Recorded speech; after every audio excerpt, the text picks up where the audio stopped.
have been asked over and over again, where did it all begin?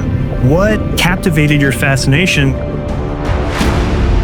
with collecting not only things of historical value, but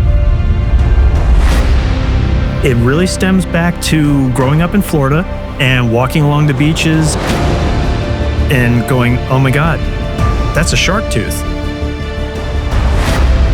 And it's not just a shark tooth, it's fossilized. This is millions of years old. So as you're collecting, you want to find the bigger ones. That one clue that gets you even ramped up even more is to find the granddaddy shark, the Megalodon.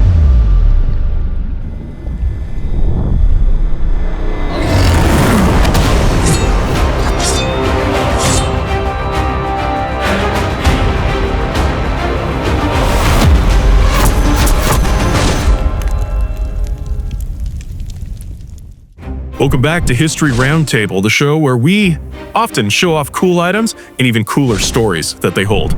Today, we've got something pretty cool and definitely small. Sean, tell me, are we showing shark teeth today?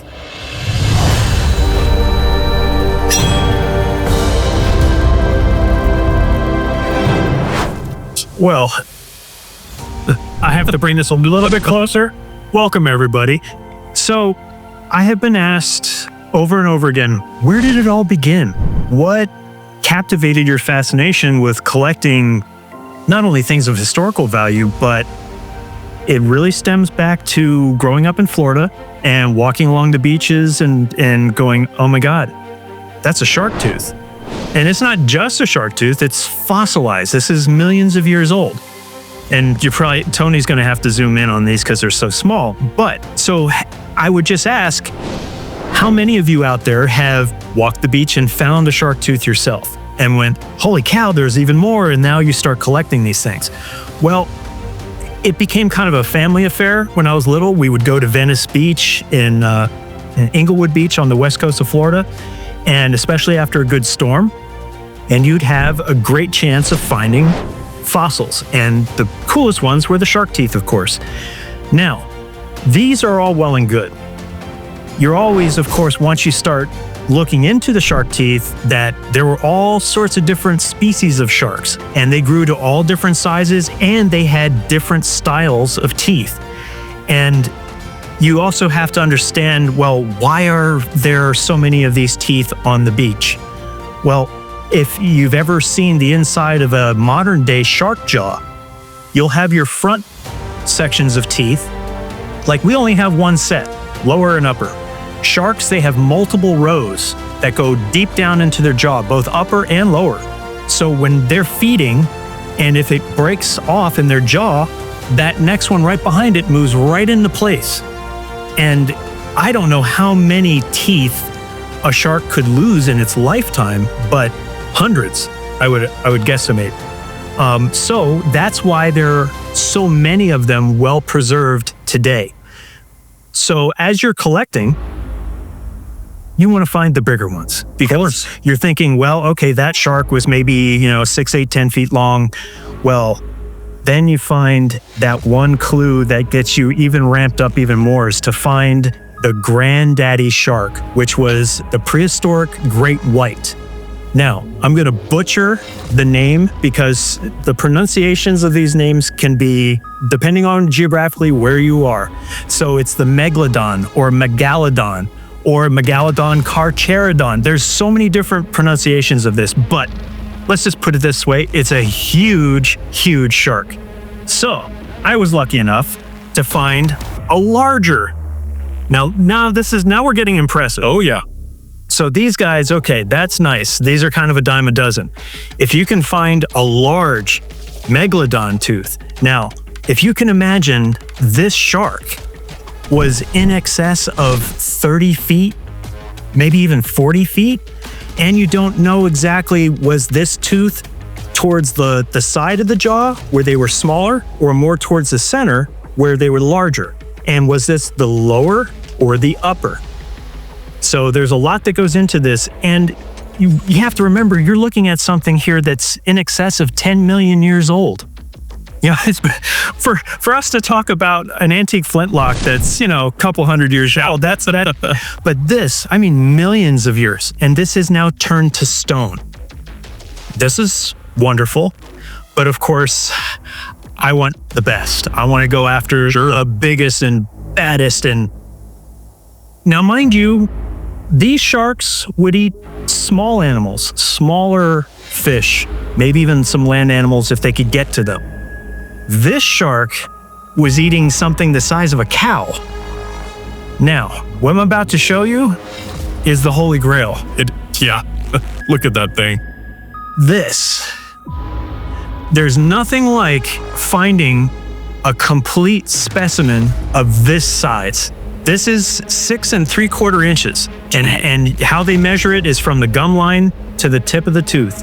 Whatever side is longer is the length of the tooth. Now, you talk about size. These were eating the smaller things. This shark was eating a VW bus. And I'm not kidding you. They have done the reconstruction of the jaws of these prehistoric great white sharks to where you could have a bunch of men standing inside the open mouth of one of these things. It's unbelievable. Can you imagine a great white shark 50 to maybe even 65 feet long? I mean, think about that for a minute. It thought something so old, going to the relic itself, that it's intact. That's perfectly complete. So now, mind you, walking along the beaches, you're going to ask, well, where did you find that? I found this one diving. Okay, so it was basically in the bed, that layer of other fossils, and it hasn't been disturbed. So when this broke out of that jaw, it fell to the seafloor bottom, and it just stayed there. Yeah. And when there were much more, incrustations on this, and I cleaned just enough of them off, but I also left the remnants to show that where it came from. This was on the ocean bottom. Oh, cool. But you also have to understand that this is now a deep dive, and I'm only regurgitating what I've been taught, and we're learning new things about the plate tectonics and what land masses were underwater millions of years ago and now are mountaintops. Yeah. Which again just boggles the mind, because like in some of the Blue Ridge Mountains, they have found big megalodon teeth at the top of a mountain. How did that happen? Jeez. That only proves that at one time that layer was lower and below the ocean. Incredible. So as the plate tectonics, the globe changes over time, ancient seabeds are now above sea level. I mean, there are deserts that they're finding aquatic skeletons. Yeah. I mean, this is why I love what I do. And again, I was originally going into paleontology, but unfortunately, there wasn't a whole lot of money into it, and I, wanted a family. You got to make your choices. Sure. But I really, truly love this stuff. And it also goes to show that you can still find these things. Walking out, on the beach and find these incredible fossils. The other places, if you can get permission to go into, are the phosphate dredging facility areas but unfortunately, this is where pristine examples like this, they get sucked up by the dredge pipes and they get bounced around and the corners get broken off. So all these incredible specimens, you're just finding the parts and pieces, remnants thereof. Yeah. But anyway, I thought this is something when I'm going through this stuff in the collection, love to share this because I have it, but it's like nobody else knows I have this. Yeah, I mean, even here in Southern California, walking the beaches, even sometimes on the cliffs when there's really low tides, we'll find some of these small examples. Sean and I actually have gone out a few times looking for them, and we found little shells, lots of teeth, but nothing out here quite like this. I have a lot of friends, and those of you who follow me on Instagram, I know I talked to a few of you about these who find them, especially in North Carolina, in the inlets, and just going in 2 feet of water in rivers, and they're just all over the place. So, okay. Let me paint you a picture of one of these crazy adventures Lee was invited to go on. I met some guys, and this was in the Carolinas. Okay. And this is where, it's brackish. So you have freshwater meeting saltwater.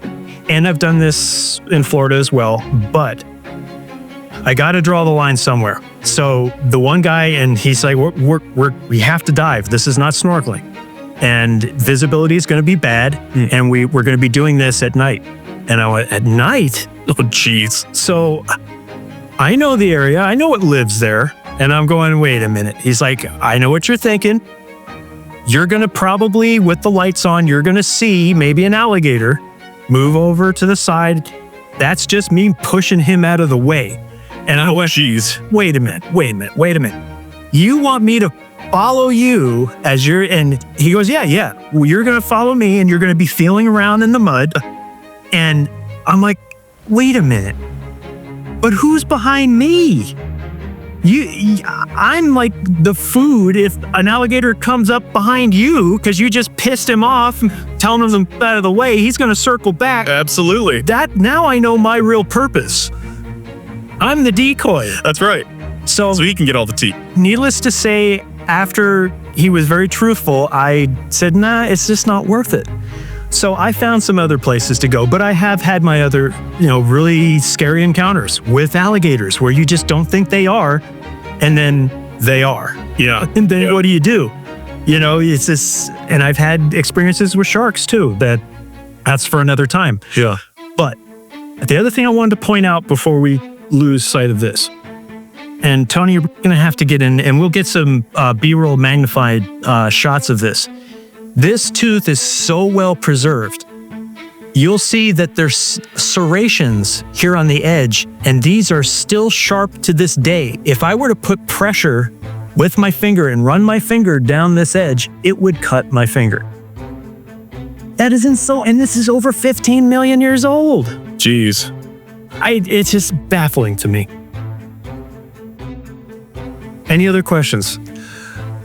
Yeah, I mean, I think the biggest thing for me, because I've looked at buying some of these before, but how big do they get? Okay. Because they're all over the place. Excellent question.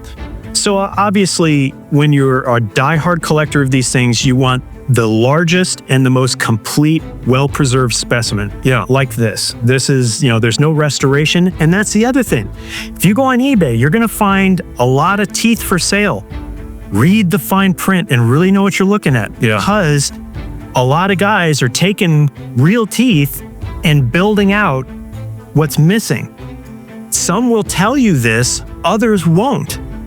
And how do I know this? Because people know I collect these, they offer them to me to buy them, and then I have to be the bearer of bad news by going, hey, look, under magnification, you can see this line right here. That whole section of the tooth was missing. And then somebody restored it, but they didn't tell you. So just be careful. Some people will be very honest and say, hey, this tooth looked like this, and then we did this. Great. And if you're okay with that and paying what they're asking, okay. Yeah. I have a problem with the deception part. So just, again, buyer beware, be careful. Buy from the people that you trust. And do you often find them also in different colors? Oh, yes, but I wanted to address your initial question. Yeah. The largest, if you can find a Megalodon tooth over 7 inches, you're talking about a tooth that's worth in excess of $20,000 and up, depending on originality and condition. So this is almost there. This is 6 3/4. So I have not found one that's over 7 or at 7 yet. Yeah. But I'm on the pursuit. It's one of my bucket list things. Whether I'll ever get there, but I'm happy with this one. And the fact that I found it and I didn't buy it. Yeah. Oh, that's the other thing. That makes it so much better.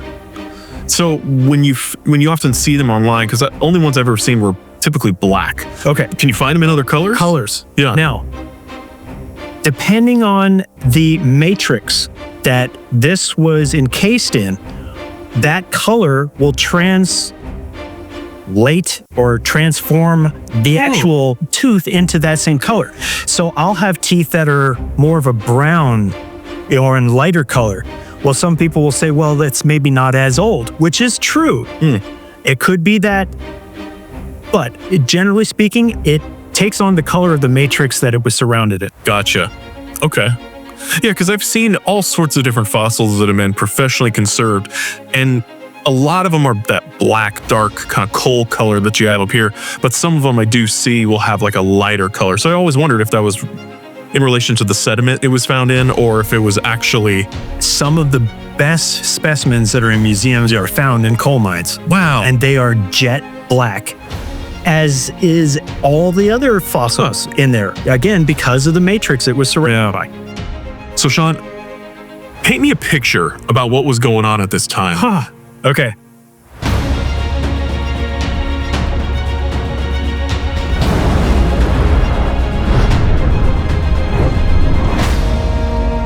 So just looking at the graduation of sizes here, little guy is going to eat little food, right? So not to get too graphic, but okay, that shark's going to eat a little animal or a little aquatic something that it can get. Now you move up the food chain. You get a larger shark, that means larger food. Sure. Larger prey. You get to something like this. This is going to eat this. That is it. You see where I'm going with this? Oh, of course. So now you're at a pinnacle, top of the food chain, you would think. But at the same time, living in our oceans were creatures far more nasty and horrifying that would eat these guys. Yeah. And that, that's where your mind, your imagination goes into the Jurassic Park series, and how much of that is fact and fiction. You kind of you take it for what it is. Sure. But when you have physical evidence, this, just like that storyline was portraying in the very, very beginning of the Velociraptor and the claw, he was finding the physical evidence of this creature that existed millions of years ago. And just the thought of, I hate to say it, guys, but we could potentially recreate dinosaurs if we wanted to. But should we? And that was the point of the movie. Right. It's like, okay, we can. Like, I don't know. Would it be smart to recreate this guy? I don't think so. I don't care what kind of attraction. That thing gets loose. Hey, the movie showed what happened. Yeah. When these things got loose. So... Jeez. The picture I'm painting is that it was a time of survival. Yeah. And you had the tiniest of creatures, and you had, at that time, the most monstrous of creatures that I know ever existed on this planet. There's never been another time that we know of that you had such diversity and of such immense. I mean, those dinosaurs were huge. Yeah. And now that the largest living mammal is the blue whale. Yeah. That we know of. And again, I don't know the exact statistics, but how much of our ocean have we really explored? Yeah, I've seen not much. Yeah, it's far less than 10%. So it's like we know more about the surface of our moon than we know about our own planet. I mean, I don't know. There's something wrong there. Well, or is there more of a reason that we are not looking there on the outside? Yeah, true. Well, there's always a bigger fish. Oh, yeah. Case in point. Always. So, of all these teeth, obviously the Mac Daddy is, to me, the coolest, but where would you place this on the cool factor?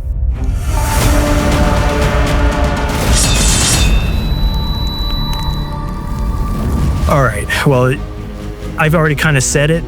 Until I have a better specimen, this is a 9.5 to 10. And again, I state that until I find a better one. So are there better ones out there? Yes.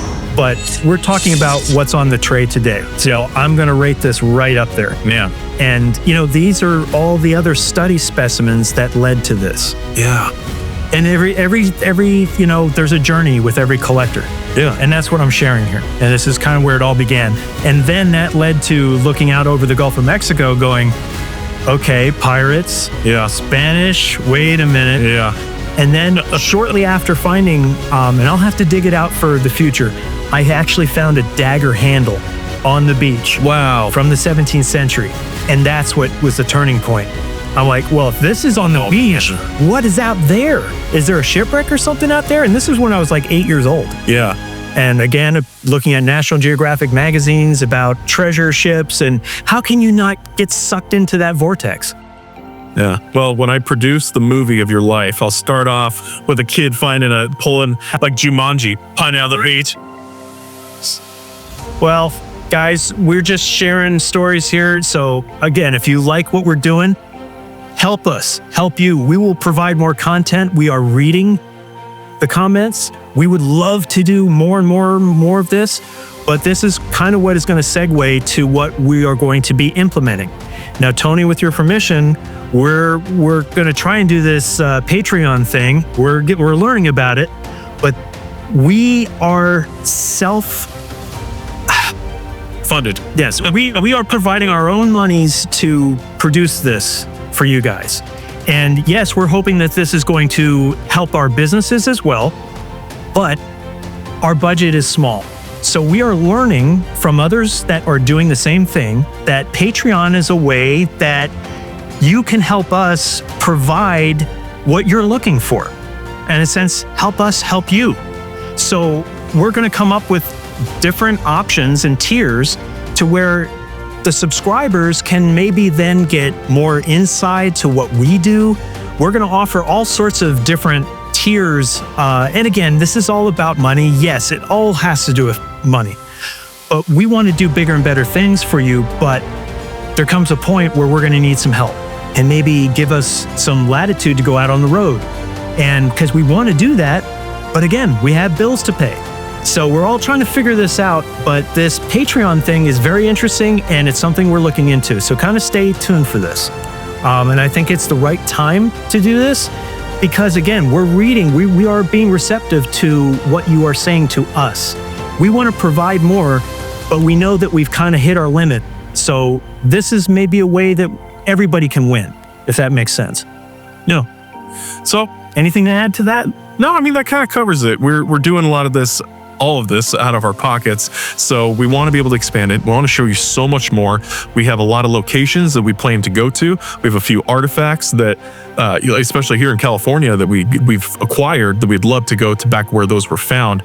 Hopefully dig up some more, both ancient artifacts back to prehistoric and also even to the gold rush. We've got some really cool treasures from that time period. So we'd love to do more of that. So let us know what you think. If that's something that you might want to see more behind the scenes content and some more extra stuff, that's what's coming down the pipe. So thank you for watching and for sticking with us. I'm Josh. I'm Sean. And this is History Roundtable. We'll see you on the next one. Take care, guys.